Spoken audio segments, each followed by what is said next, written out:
Let's talk tourism.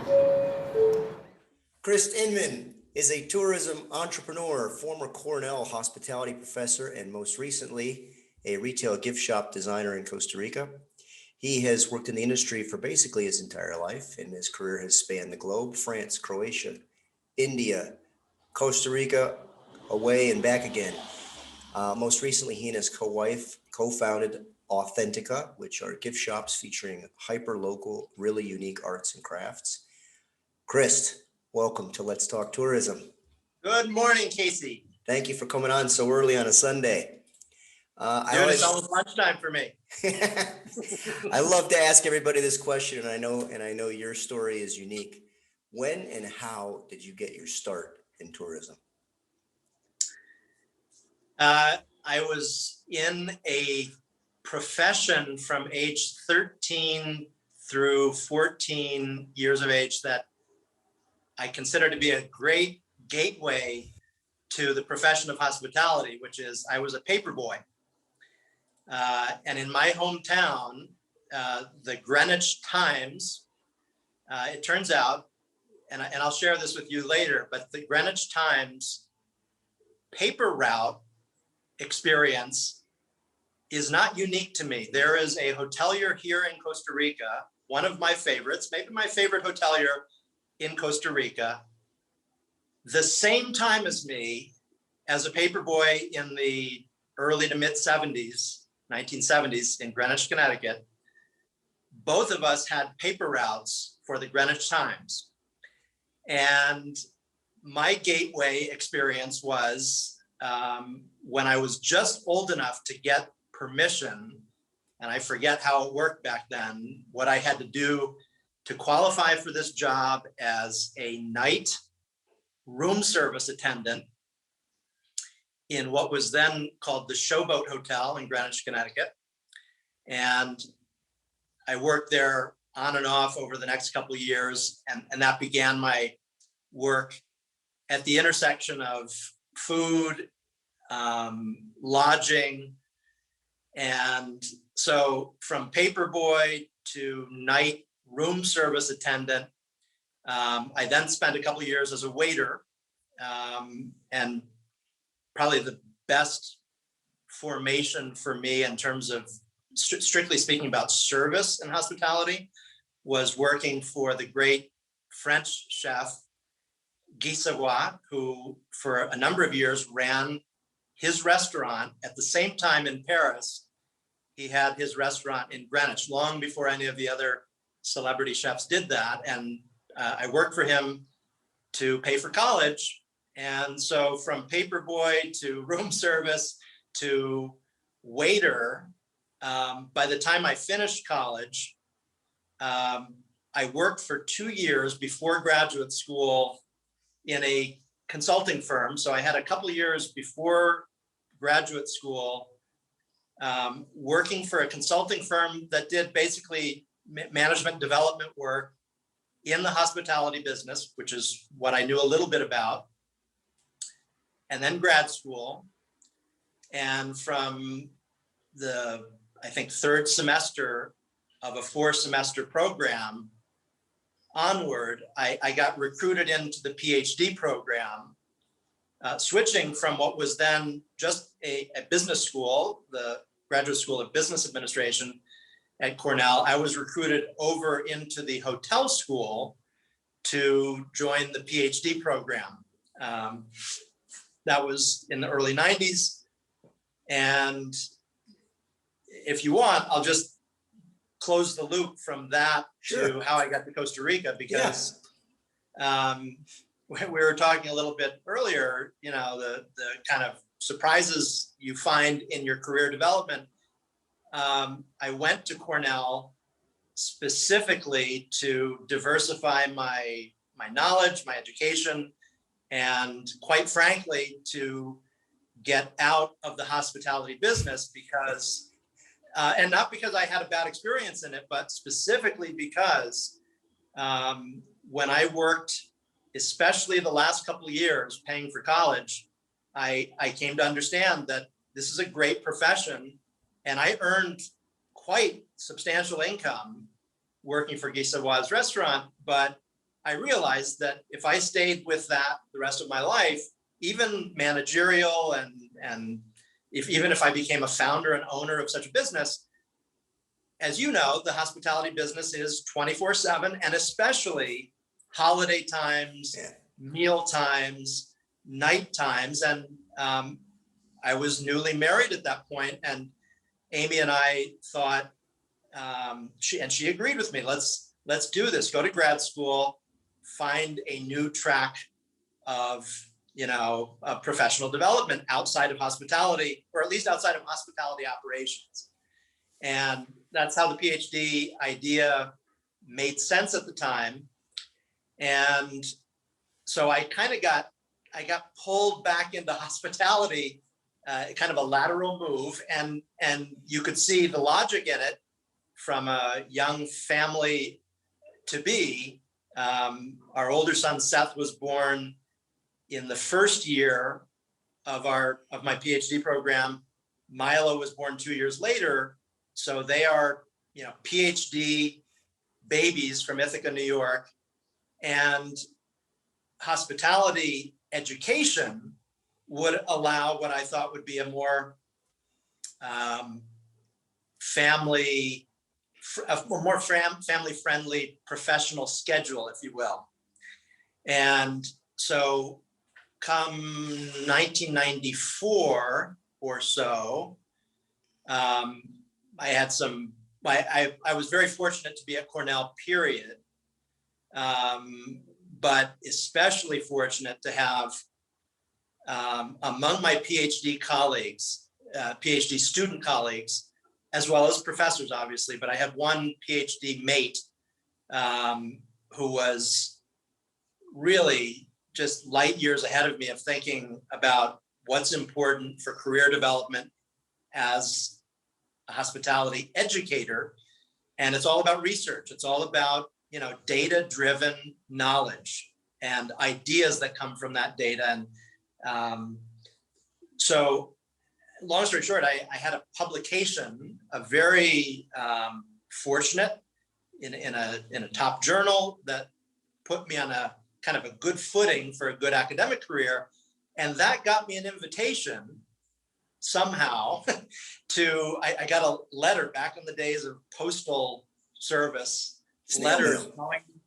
I probably still have the envelope somewhere. It's an envelope from Costa Rica, stamped, with whatever date it was, 1994, maybe early 1995, from a country that I probably had heard of, but not much. And it was a formal invitation to come down and present my dissertation research. And I did that. And in 1995, I was offered probably the most important job opportunity before or after. I mean, it really was a formative experience to come down, and I was based at INCAI, the business school, and had a job that was leveraging the work I did in my doctoral dissertation that, fortunately for me, dealt with some issues that Costa Rica was just, because of the president at that time, just starting to think, this could be, or this is our future, what we now call sustainable tourism, sustainable development applied to the tourism sector.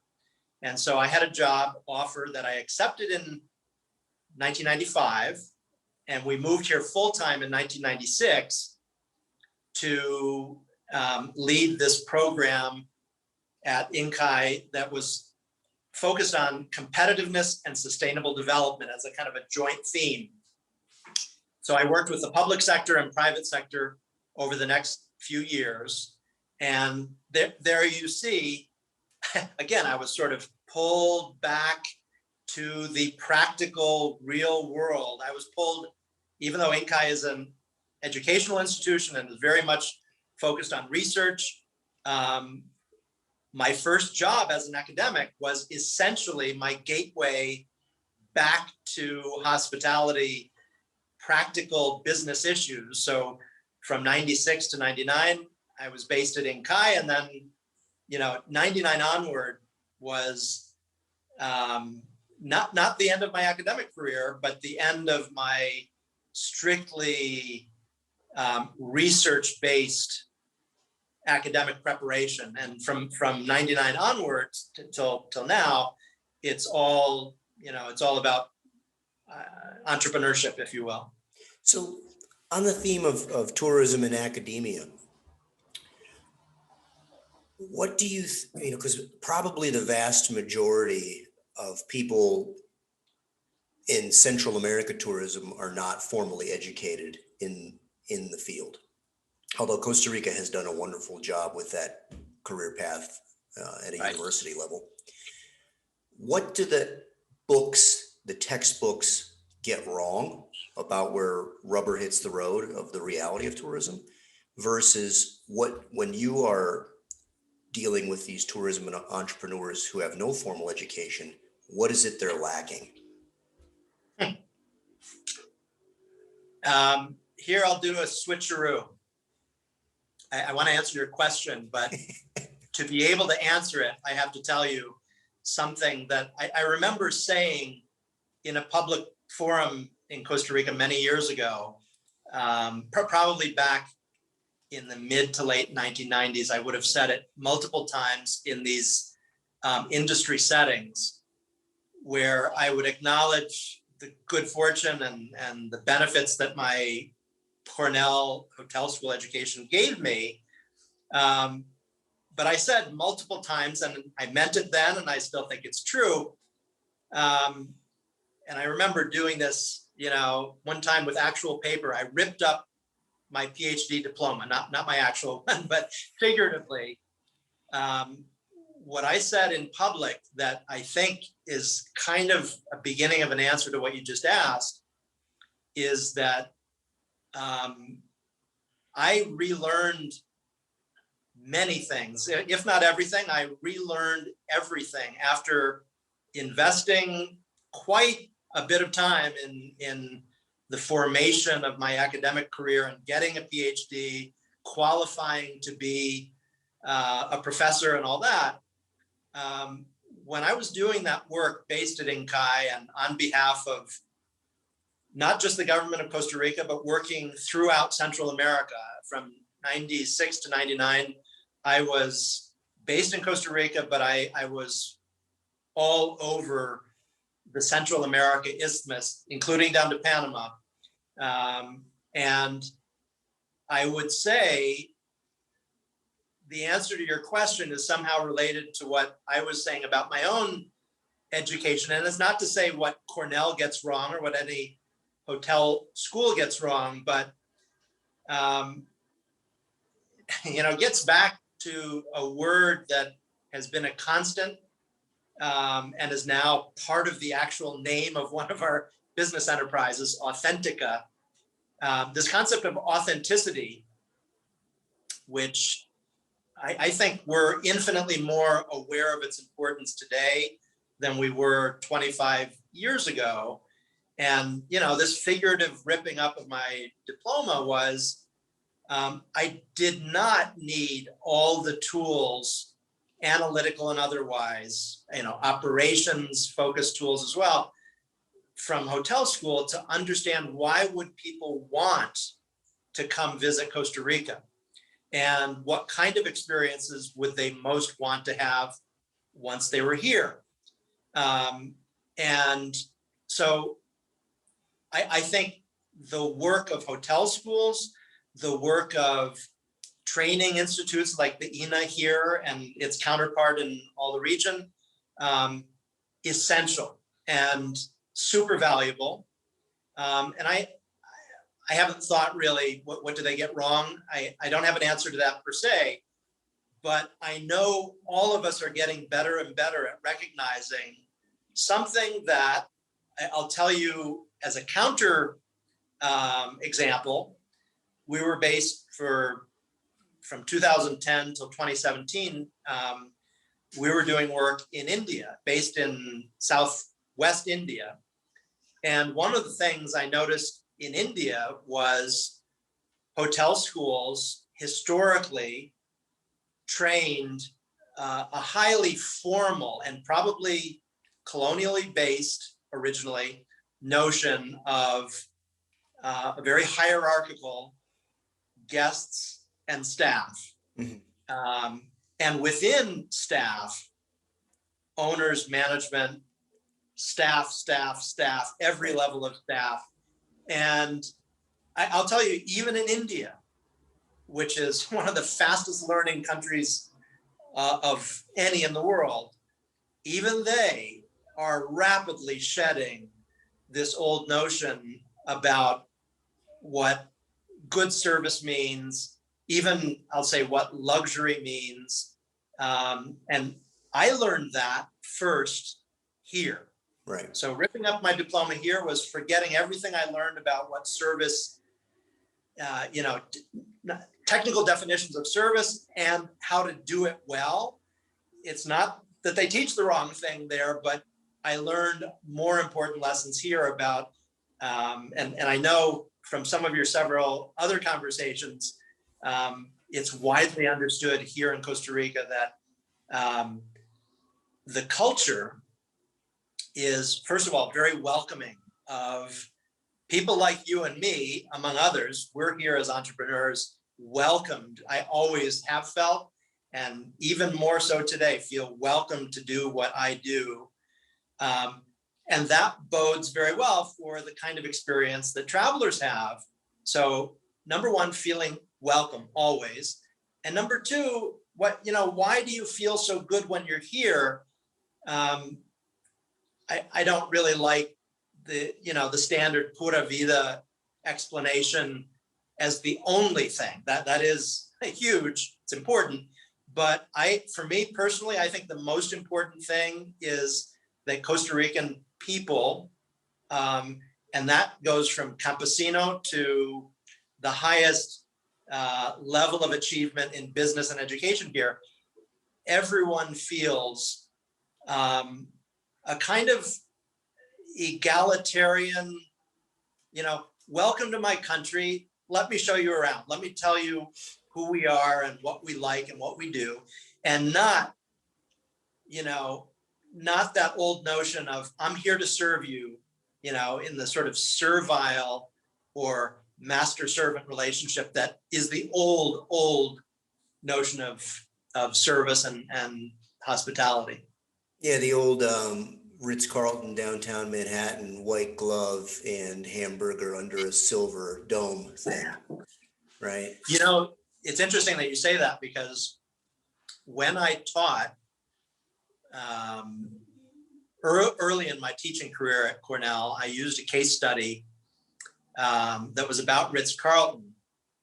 And it's a company that pioneered somewhere, along the intersection of what I was just saying. I remember teaching about organizational culture in hospitality businesses. And the case study about Ritz-Carlton was very interesting because their notion, and it became a catchphrase and part of their culture, part of their training, and any Ritz-Carlton alum will tell you, we are ladies and gentlemen serving ladies and gentlemen. Now, does that always work? I don't know. I haven't been a Ritz-Carlton consumer, nor have I done work in that company, but at least from the case study that I used to teach, I was enlightened by that, the notion that particular brand figured out that for their guests, very discerning, very demanding, very experienced globally, what Ritz-Carlton wanted to do was make sure that the staff had the confidence that came with feeling, I am a gentleman, a lady or gentleman, serving other ladies and gentlemen. I think that's the same kind of concept. Interesting. Again, I don't have the academic foundation to really know how to explain the secret sauce of Costa Rica versus other destinations that I know and have worked in. But I think where it matches for the consumer, the traveler to the local, and I hope this doesn't get lost post-pandemic, but I think everybody who's traveling in these modern times is really looking for connection. You want to feel connected to the land, connected to the people, connected to the history, the culture, the architecture, whatever it is. You want to feel, back to the word, that you got something authentic, where you felt connected to it. You weren't presented some false front, like maybe on a Cuba or North Korea official state tour. And you're like, well, I don't know that I really got the real deal there. And Costa Ricans have such a strong connection with each other and a connection to their country and their history. It's very proud, and it's very um, open and honest, and not a lot of, buried secrets or buried treasure or, horrible atrocities. So I think Costa Ricans just by nature are so comfortable connecting back to the tourist, as opposed to this weird veneer of the white glove or the overly formal, tourism costume. And I just think that for the modern traveler or tourist, particularly since in the last, 50 years, the Western world has gotten pretty darn wealthy at a lot of levels. You have travelers who aren't necessarily generational wealth who want this Ritz-Carlton, sorry to beat up Ritz-Carlton, type of experience where you're feeling like a lady and a gentleman. Whereas now maybe the modern person wants to escape all that and feel like I got to escape and feel like a local. And the local was perfectly happy connecting with me and saying, no, no, no, eat this. This is what we eat, or try this out. And just Costa Ricans are natural at it. Right. I think your finger is on the right button there. And interestingly, when I just described a moment ago about 20 plus years ago, figuratively throwing away my formal education, in the time since then, since 1999, much of the work that I've done within my company, that starting in 1999, our work has been helping owners of existing properties as well as investors who want to create hospitality or tourism enterprises.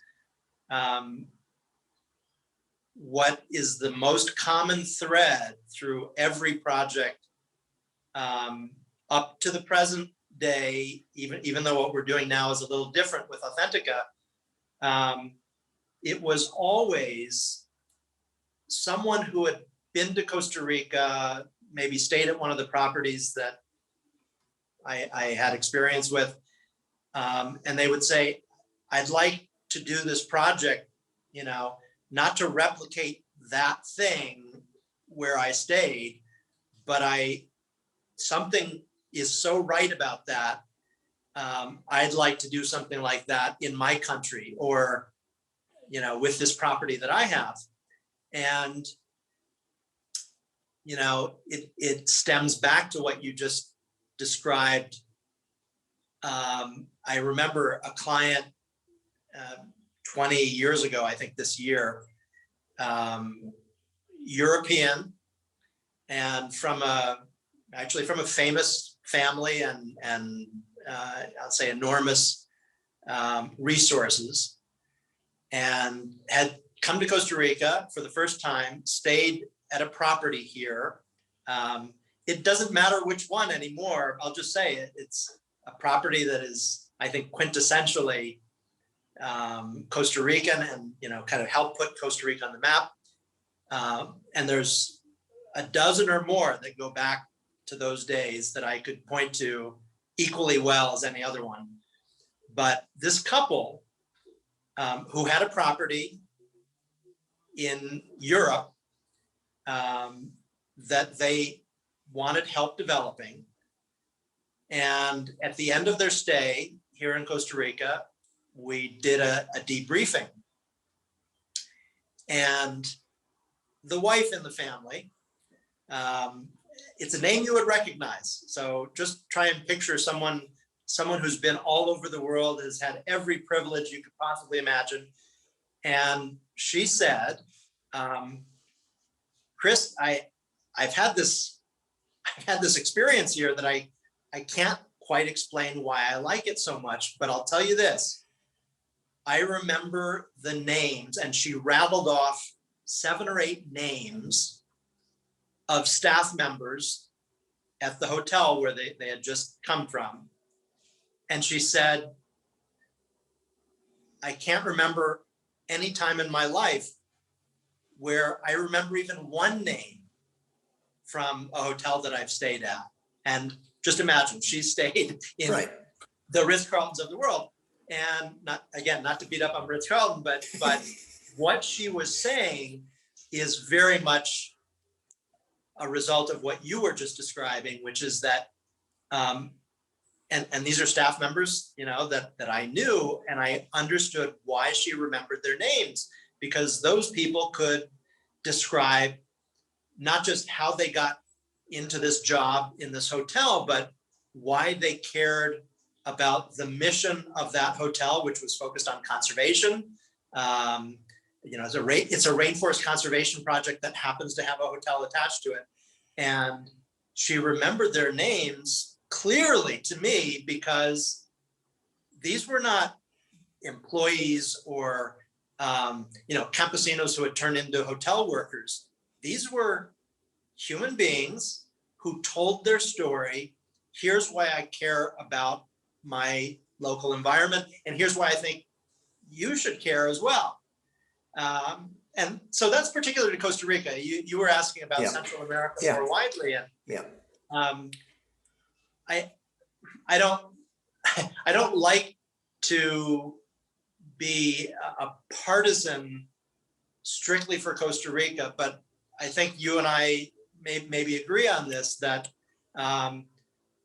taking nothing away from any other country in this region, there is something here that's related to what you just described and what I just described, that for whatever historical reason that developed, it's good fortune. And it's good fortune that has allowed building blocks to, not just in tourism, but the entire economy has benefited from that. Well, let's use that as a jumping point to the sort of the next phase. The challenge with this secret sauce is we can't quite explain the ingredients. I mean, this is the magic of everything, right? And I'm sure you saw that in some of Guy's recipes.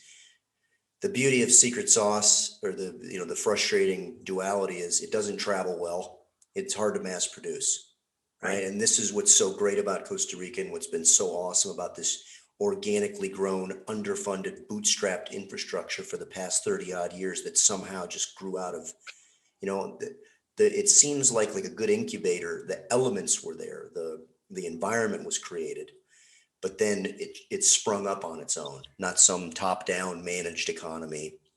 Mm-hmm. But now that strength has become a massive weakness, and we're seeing little by little, even some storied tourism operators start to tap out from this pandemic. There's not a lot of bootstrapped small businesses that have a year of revenue in the bank. Right. Costa Rica obviously is going to have to pivot and change here. The tourism is changing. It's becoming more professional. It's becoming more moneyed. We have a handful of private equity funds involved in tourism down here. Yep. I think we all, as we've attempted to scale up and more mass produce the tourism here, we have probably too many $99 canopy tours. We probably have too many staring at the crocodile tours. It's starting to get a little bit too generic and a little too mass produced. Where would you like to see tourism go from here? How does, between what the academics are seeing of how tourism is shifting towards the Airbnb and hyper local, away from the mass tourism staring at the piazza in Rome or whatever, where does Costa Rica need to go to stay relevant? Because we can't just keep coasting on the last 30 years of success. Wow. If I had an answer for that, I'd probably be a wealthier person than I am. Wouldn't we all? I think I get the question. And I think back when I kind of figuratively ripped up my diploma, I gave up on prognostication as a part of what I do, and even then my work wasn't prognostication, it was more planning and development planning. I'll tell you maybe top of mind to try and work my way to an answer. I haven't been thinking exactly along those lines over the last couple of years since we're back in Costa Rica after an extended period in India. The first thing I'll say is that the experience I had in India was an affirmation, like what I said a moment ago, where many of our business opportunities as a management company came from the good fortune of being based in Costa Rica and having done some work in Costa Rica that people appreciated. And that includes the work opportunity we had in India, where that investor group based in India actually acquired a property here in Costa Rica that we helped them acquire. And then we developed several new properties in India using that same name and concept from here in Costa Rica, but of course adapted to the state of Kerala in Southwest India. And for me, that was an affirmation that even with some of the challenges that you were just describing of maybe too much of this, too little of something else, I would say the currency, not just among travelers, but among investors, and that includes the big private equity groups, as well as, individual wealthy investors who want to, I don't see it as, strictly capitalizing on what Costa Rica has succeeded at. They want to do more of it because they think it's a good thing. They could have invested money anywhere, but they like what Costa Rica is doing. So the first thing I want to say is that in the last decade, where during which I was not focused on, Costa Rica's macro dynamics, instead of that, I was working, at the ground level, implementing in a very different part of the world some of the core values and practices that I would say were pioneered here. And of course, you can't and don't want to replicate. You're not doing Costa Rica in Kerala. That's not it at all. But you're taking pieces of a puzzle and reformulating them in another part of the world, and then watching how that develops and evolves based on the core values and building blocks of that culture.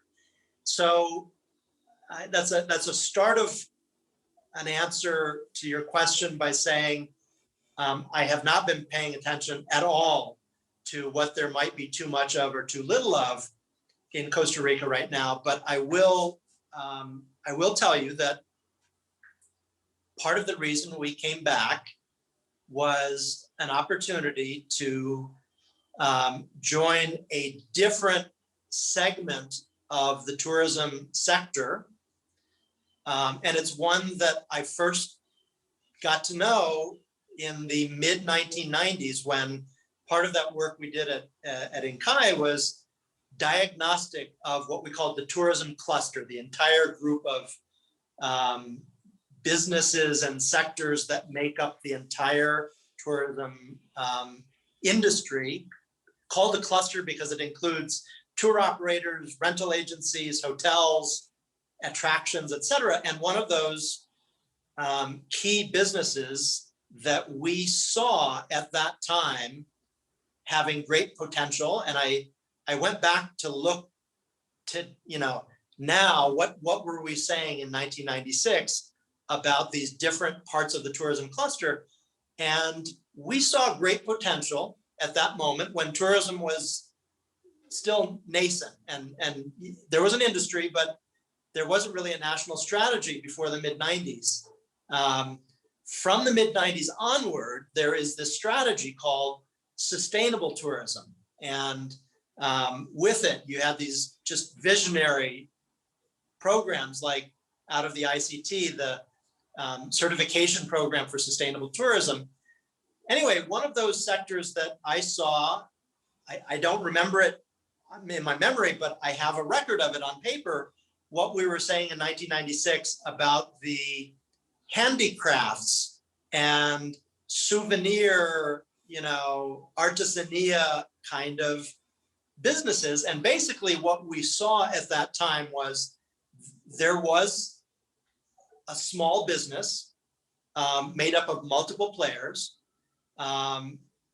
from the truly SME, micro enterprises producing handicrafts at the, you'd say, cottage industry level, all the way up through at least one factory that was producing souvenirs at that time, and everything in between. So our diagnostic said, as Costa Rica's strategy adheres, and people, if we're good, fortunate, and people buy into this notion that sustainable tourism is a better place to take a vacation versus mass tourism.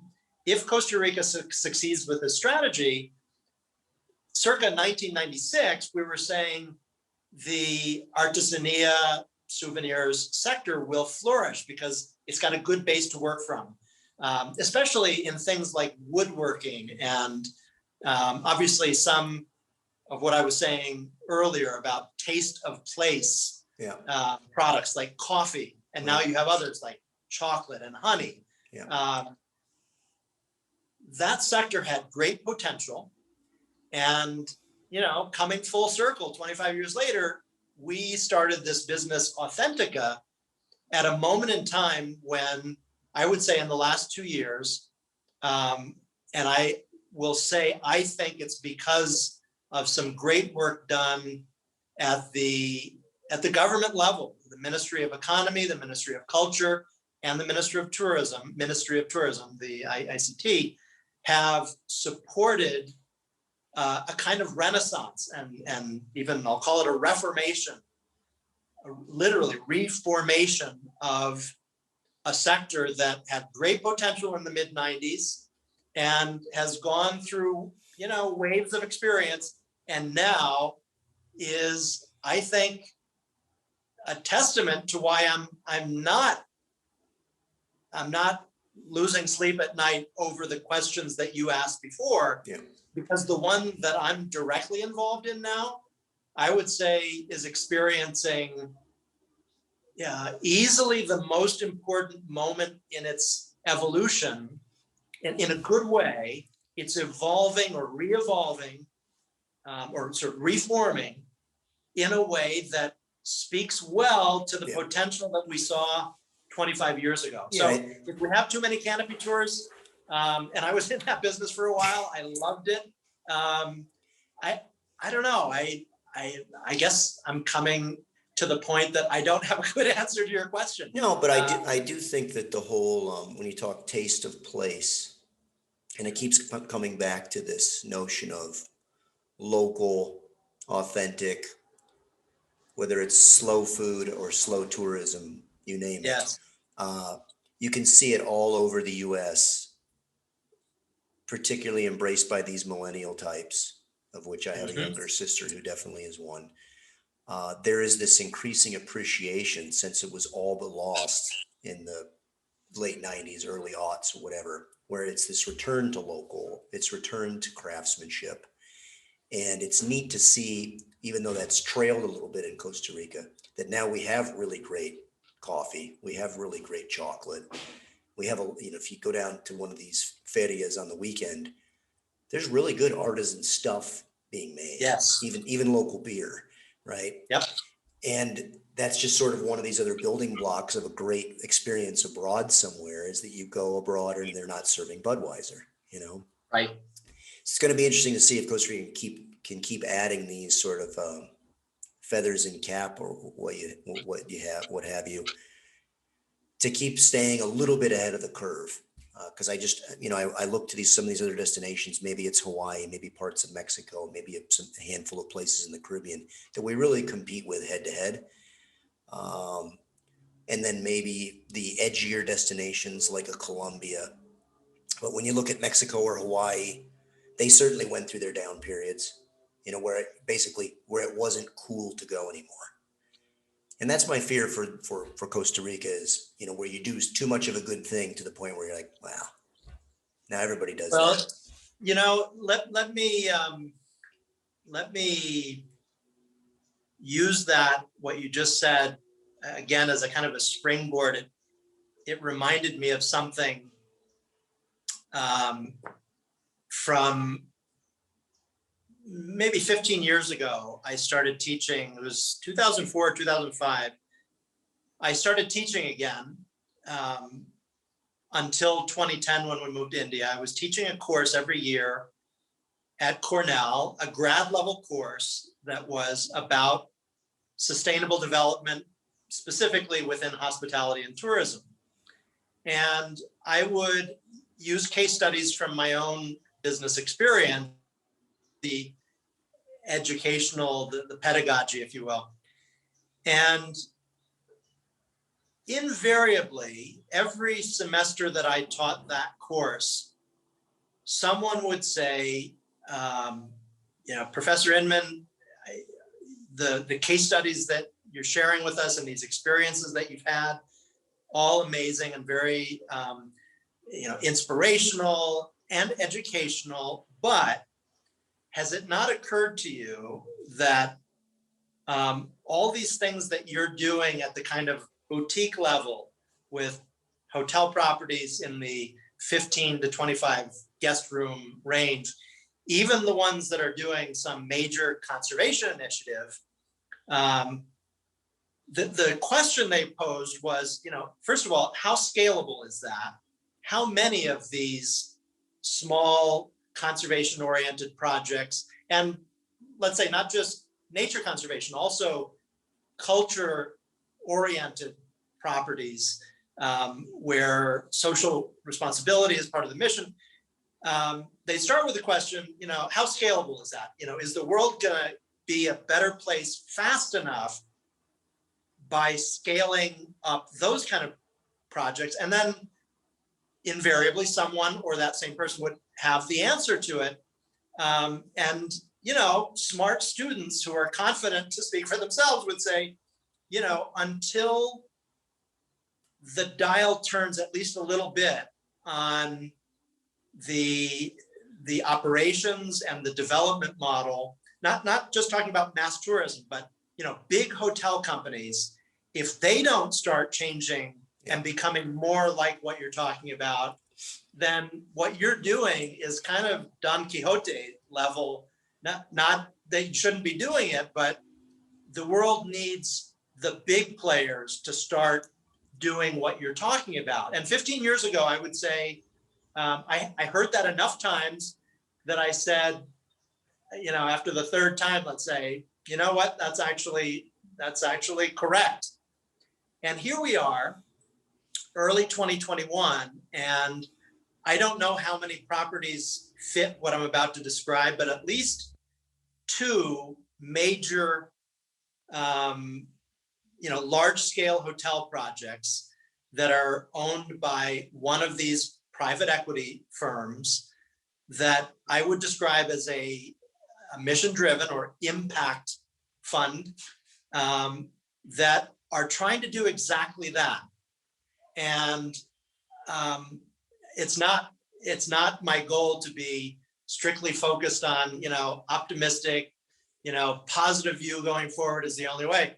I'm concerned about the things to be concerned about, some of which you've raised right now, but I am overwhelmed more than I thought I would be in the last 2 years by watching the big or larger scale projects. And it's not like they're copying the smaller ones. They're doing what they do better because investors and those companies, the brands themselves, are convinced that this is the way to go, this sustainability model. Yesterday morning, I was at one of those properties, and I'll share with you a photo so you have documentary evidence of what I'm saying. Standing in front of a very large hotel, was a man older than I am, not sure how old he was, but dressed, clearly a tourist, and he was standing in front of this big building with a pair of binoculars, guidebook under his arm, and not a book, but a guide that hotel just recently started providing to guests, a hotel that, let's say 3 years ago or 20 years ago, would not have thought to do that. But here was a man with a pair of binoculars watching these green parakeets pull these, palm fruits down and drop them down. And he stood there for half an hour watching that. And, 20 years ago, I might have said, oh, that only happens in these eco lodges, take whatever level of eco lodge you want. Today, it's happening in major international branded hotels that are larger scale, which was never my sector of preference per se, meaning I was never thinking that that's Costa Rica's future. I might have even had concerns about it at some point, but I'm watching day to day for the last 2 years some of the good things about having larger players, both on the investor side and the brand side, that are adapting to what Costa Rica has taught me anyway, adapting to and adding value. And I think I'm kind of bullish more than I have been in 25 years even today, because I see scale at every level in multiple sectors. And that it's not just hotels, from the small lodge to the big hotel, not just from small artisanía producers to larger artisanía producers, but with restaurants. I haven't gone back out in the last 2 years to experience all the nature attractions as they've developed over the last 25 years. But I don't know. I feel fairly optimistic, actually. I'm wondering if, some of these private equity firms and hedge funds and all these SPACs that have been set up post-pandemic that are perhaps looking for opportunistic investments. I'm wondering now that Airbnb is so overfunded, how some of these hotel chains, et cetera, or just the private equity, et cetera, might start looking at this more from a venture capital model of, instead of trying to recreate this stuff, perhaps acquiring a large portfolio, letting these hoteliers do their thing, but having centralized finance, centralized management, recapitalizing these businesses rather than, putting the Hilton brand on top of an eco lodge in the Osa, which seems somewhat incongruous. Yeah. Just, it's going to be interesting to see how the investment model changes. I'm a little surprised we haven't seen some more professional grade investment in Costa Rica acquiring some of these properties and building a chain. It's pretty surprising after all these years there isn't a 4 lodge chain in this country. But I do think really, really interesting things are going to come out of this pandemic, because the needs are so obvious and the cash shortfall is so obvious. And I also think there's just this general need to react to Airbnb, which I think speaks back to this need for people to feel connected. That said, people want, even if you go stay in a nice 5-bedroom villa somewhere, you still want that localness. You still want a certain degree of hospitality that's very hard to deliver. And we haven't yet found that perfect balance between these two things, because it's always limited by the financial model. So it's going to be interesting to see if the really smart money that's out there, that's figured out this boutique, unique, whatever at mass, if they can do that again in tourism. I think there's something there. Yep. Now, I think in the time we've known each other, we've seen over 20 years or so, I don't know, it's like these concentric circles, and I don't know that they're getting smaller or not, but circling around, whether it's an individual who has a pile of money to invest or a group, and kind of, it doesn't matter whether it's a few $1 million or a few tens of $1 million, or there are some funds in the few hundreds of millions of dollars circling around and every now and then in the last 20 years, they've planted a flag, if you will. And I don't have a metric. I don't know whether it's more with small properties. And I agree with you. It's surprising that we haven't seen a particular, multi-unit brand at the small scale. But you do have that, a few cases of that at the larger scale hotel, branded with an international brand and owned, funded by, a group of investors. I do feel like what you just described has been in process or has been in gestation or something like that. And I don't know specifically of any, opportunistically oriented fund that's here now looking for, someone's misfortune will be their fortune kind of thing. But I believe what Costa Rica offers right now, if you watch the press, I'd say in the last 6 months, more than, let's say, the first half of 2020, but from the second half of 2020 coming into 2021, and especially once, vaccines were on the horizon, all of these articles, where should you, or where will you want to travel in the post-pandemic or pandemic controlled universe? And, Costa Rica gets mentioned frequently in those articles.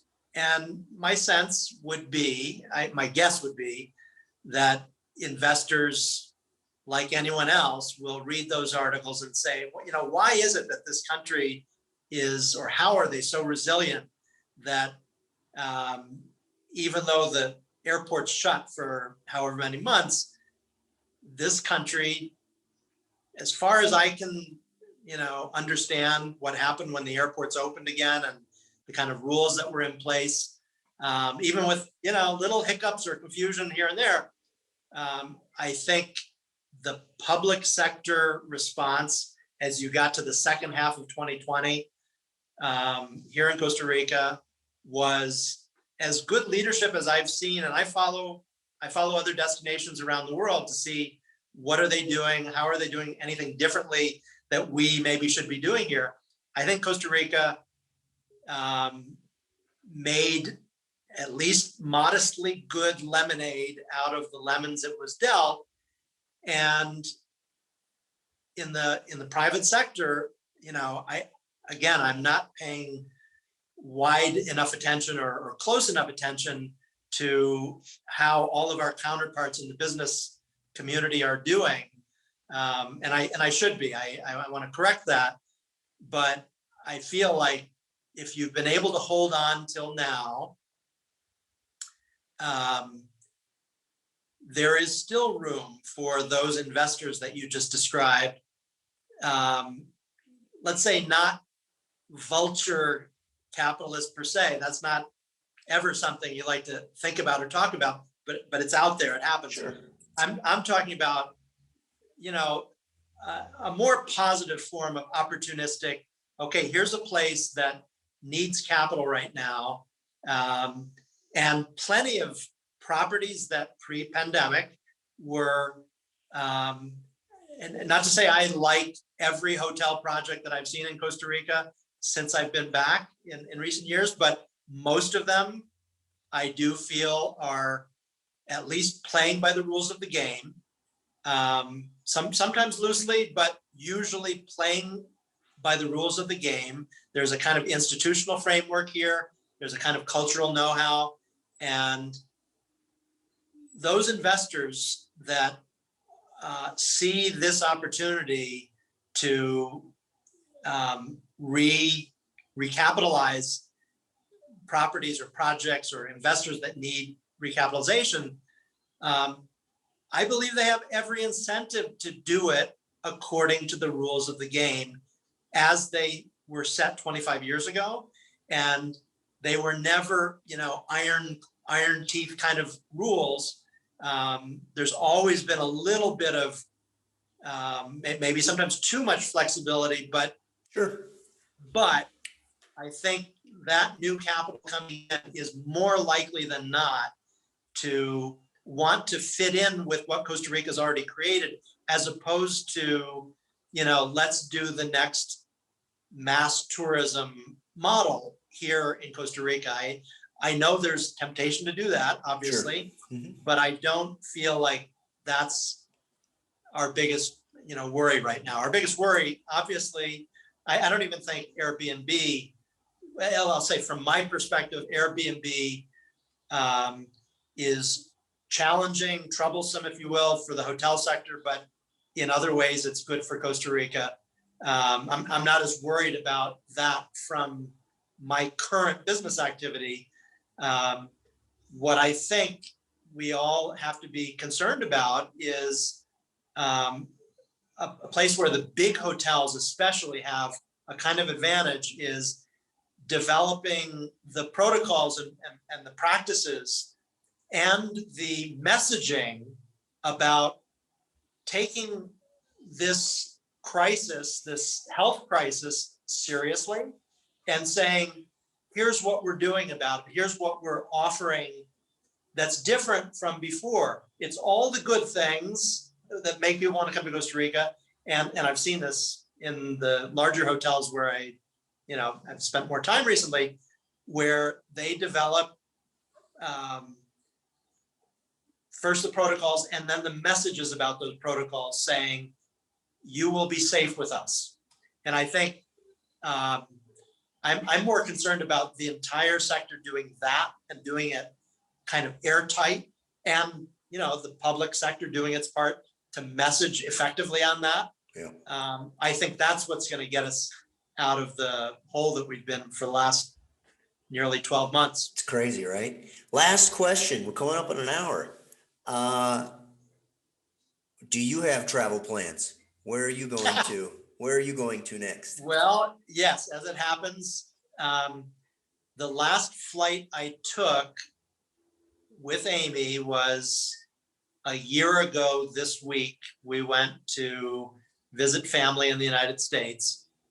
And then we did not get on an airplane since then, but we are getting on an airplane again Wednesday morning, almost 365 days to the date we were last on an airplane. And we're going up to see our younger son and our granddaughter up in Ithaca, New York. Awesome. We're going to have a short family get together, and then we'll be back Monday morning, back at the challenging grind that is, how do we get to a better place here in Costa Rica? I think it's coming. All of our data shows it's coming. We can see it. Well, listen, always love talking to you. Fascinating, great perspective. I've got to talk to you again soon because I have a bunch of questions about the old days. Okay. But best of luck in this recovery. It's coming. And hang in there. Thank you, Casey. And my good fortune kind of depends on how well you do your job. Right, so I would say the same thing back to you. We're doing it. All right. Thanks. Have a great day. Let's talk tourism.